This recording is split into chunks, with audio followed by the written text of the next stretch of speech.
My whole musical career has been pretty much me reinventing what I was doing. It's just always been something that has to be done. If you can't reinvent yourself, then you get stuck in a rut. xRhythms.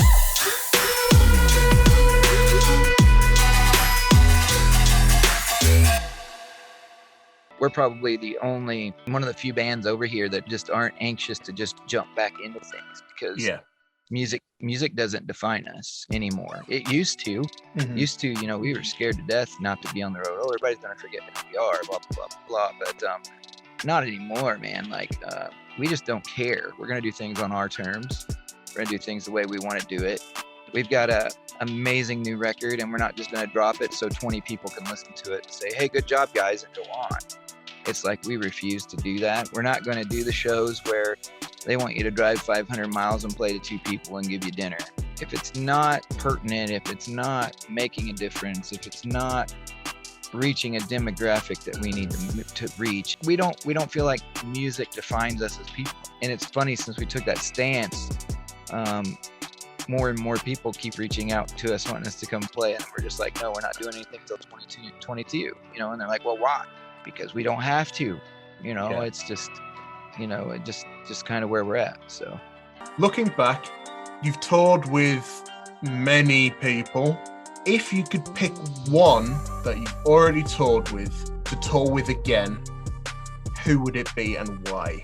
I mean, I could give you a handful. It would be hard for me to just say this one band, but when we had shut down, when we were shut down, we were in southern Texas. We were almost 1,000 miles from home when our country shut down. And we had to drive all the way from southern Texas all the way back to Illinois. So it was about 1,000 miles. And we just embarked on a tour with a band called GFM. I don't know if you're familiar. Go Frankincense. Yes, they're on our playlist as well. Absolutely amazing.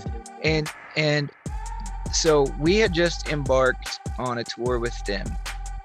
And it was shaping up to probably be one of the best tours that we had ever done. There were tickets pre-selling. I mean, it was like, we were like, wow, we're finally doing a legit tour. Like, this is cool. You know what I mean? So then the COVID hit, and all 19 shows dropped within 2 hours.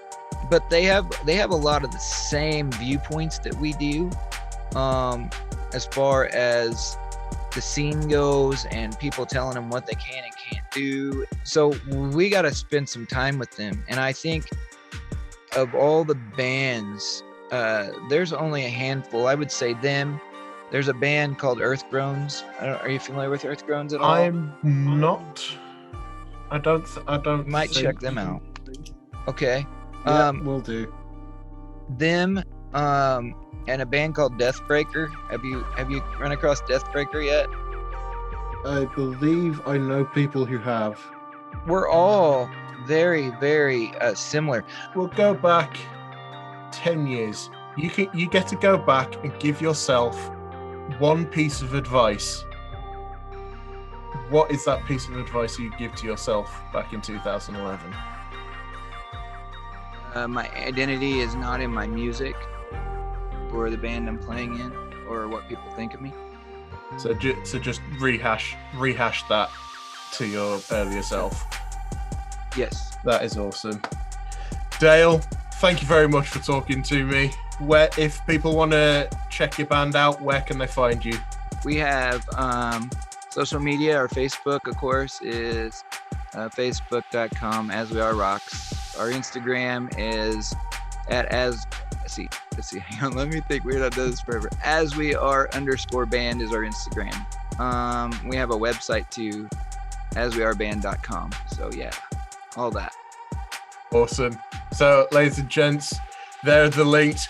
Go find them. Go follow these guys. Their ethos is just absolutely amazing. Thank you very much again, Dale. It's been an absolute pleasure.